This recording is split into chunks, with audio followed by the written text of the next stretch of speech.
Healing trauma is easily one of my favorite topics. It's a passion of mine because it has been so meaningful in my life to clear through some of my bullshit, through all my old contexts and wounds and things and conditioning from childhood. It has set me so free, and it's so fun to work with clients in that and help them become a new person, to become free in their moment, to be the person that they desire to be, free of fear. So healing trauma is a weird conversation because there's so many definitions of what it is and what it can be. Effectively, it's just your life experience. It's a whole range. So there's like little stuff. There's just like little things that bother you. There's little traumas. There's kind of big traumas. Then there's like debilitating traumas. And there's traumas within a range that overwhelm our nervous system so much that they actually shut down different areas of our brain. One is, for example, the Broca's area of the brain, the speech centers. Kind of runs across both sides in the middle. You know, the idea of when somebody has seen something so like terrorizing or grotesque that they're like, I don't have words for it. It's so emotionally overstimulating for them that the Broca's area of the brain actually shuts down. It's shown in brain scans, stuff like that.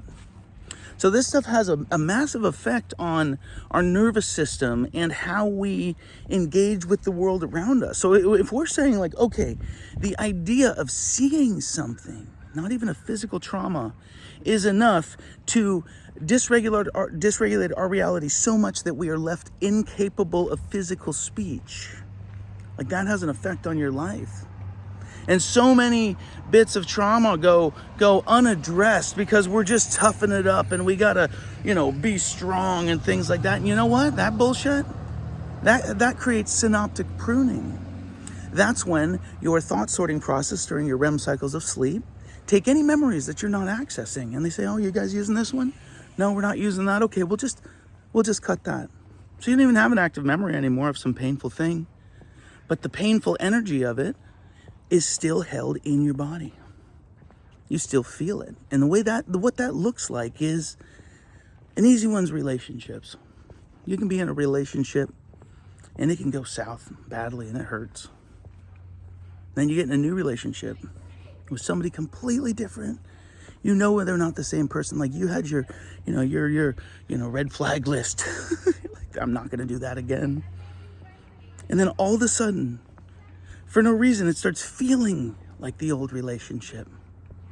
It starts feeling like they're gonna hurt you. And even if they say, no, I'm not doing that. It feels just like that. And we get triggered and we get activated into these response and reaction mechanisms on something that's a complete fallacy.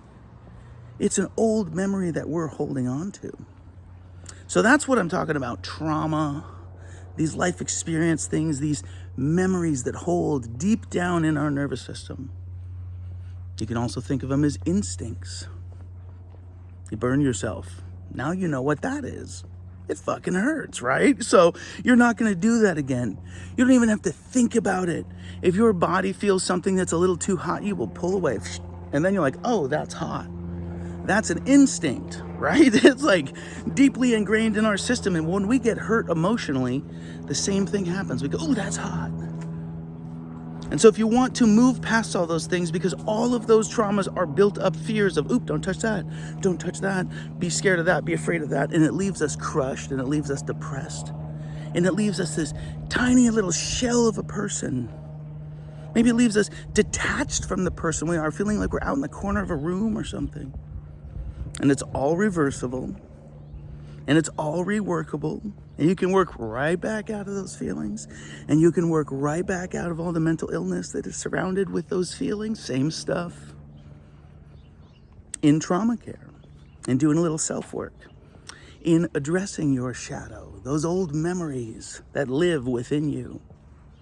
And when you access those things, you can come to grips with the old stories. You can bring the real memories back up, not the ones that you've kind of made up to cover for it, but the real pain. And when you fully get your arms around the real pain, you bring it into this moment where you're able to care for it.